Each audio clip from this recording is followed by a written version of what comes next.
hello guys, good morning. So welcome back to my YouTube channel. This is Otoboy Shop. So mayroon tayong customer dito na Suzuki Rider 150.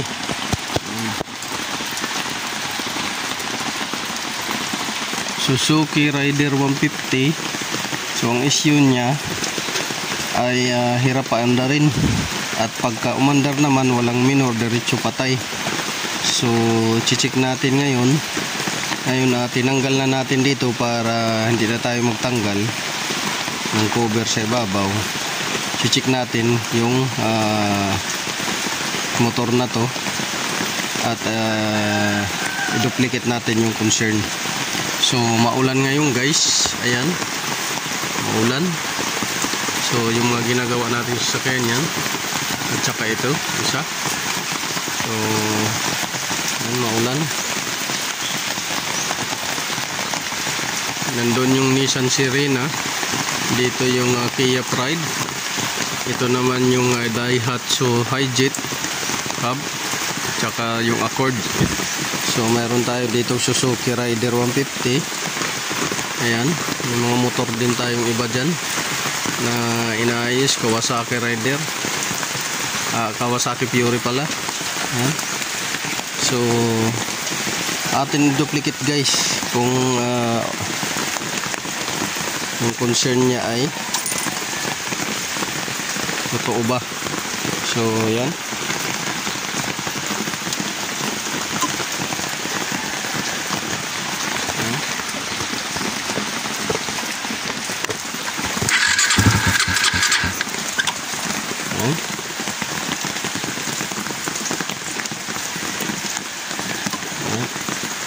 ayaw mga kuhan.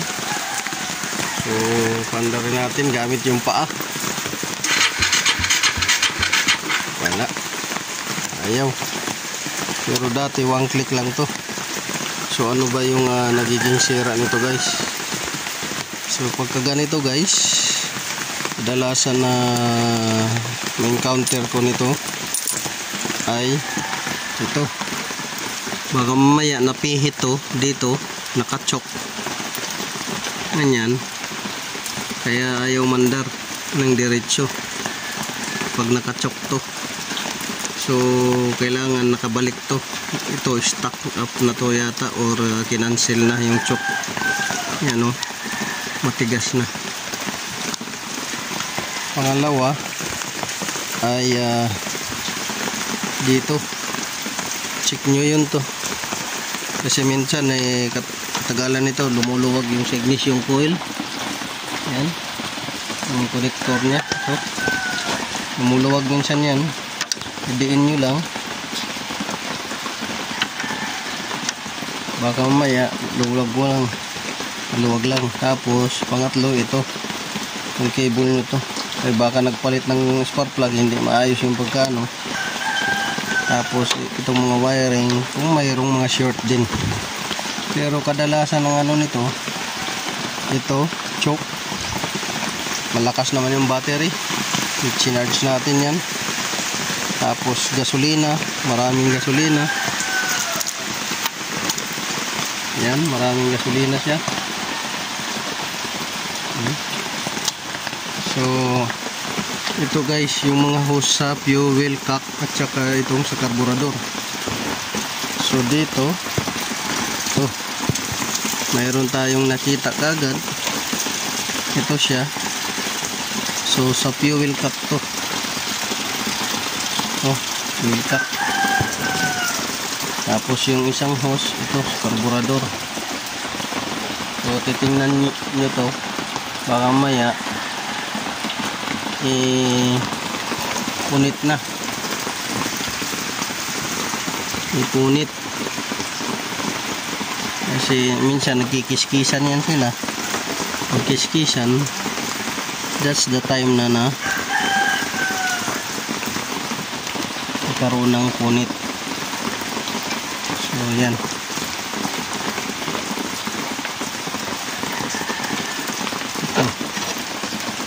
bali ano to, halos 4 na hose to.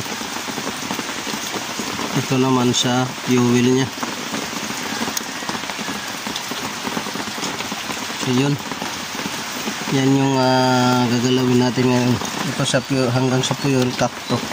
Minsan nabibindo, tsaka nagka-crack. Ayan oh. So yan, mamaya panda rin natin guys. Putulan muna natin yan.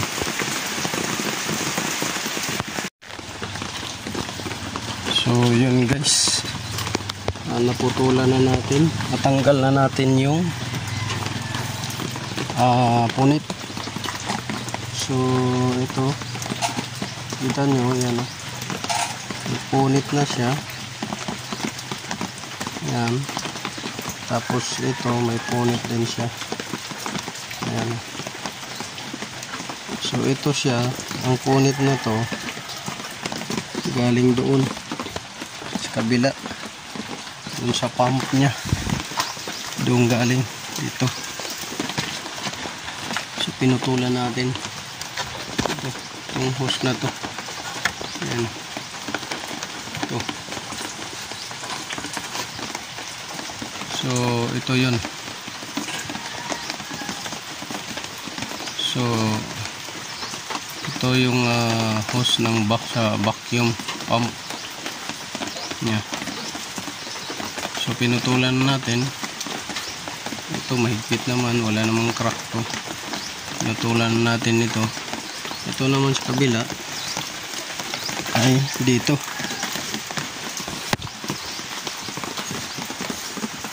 Yun. Hose na yun sa baba. Yun o. Yun. Nakatusok sa intake manifold nya. So ito naman yung sa dyan. Ito yung sa kabila. So ito chinik natin, walang punit, walang crack naman. Ito rin walang punit, walang crack din. Saka yung sa baba,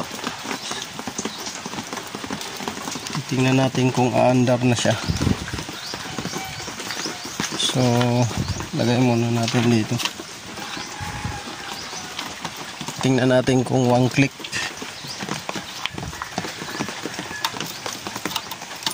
So yan, andarin natin gamit ang paa dahil hindi natin mapiga. So yun, 1 click. So gamit lang yung paa natin. Yun guys, 1 click na. So ulit-ulit siya. Paang pang push start natin. Ayan. So yun lang guys. So this is itubuison. So na-fix natin tong Suzuki Rider na tinulak-tulak pa nila ng malayo. Dahil ayaw mandar, minsan umandar naman pagka malayo na, namamatay. So yun, good na siya.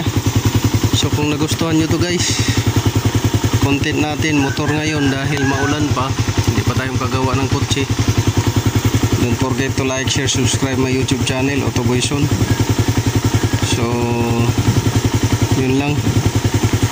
At saka don't skip my ads guys para makatulong kayo sa ating YouTube channel. So maraming salamat. Once again, this is Autoboyson. Sharing is caring lang.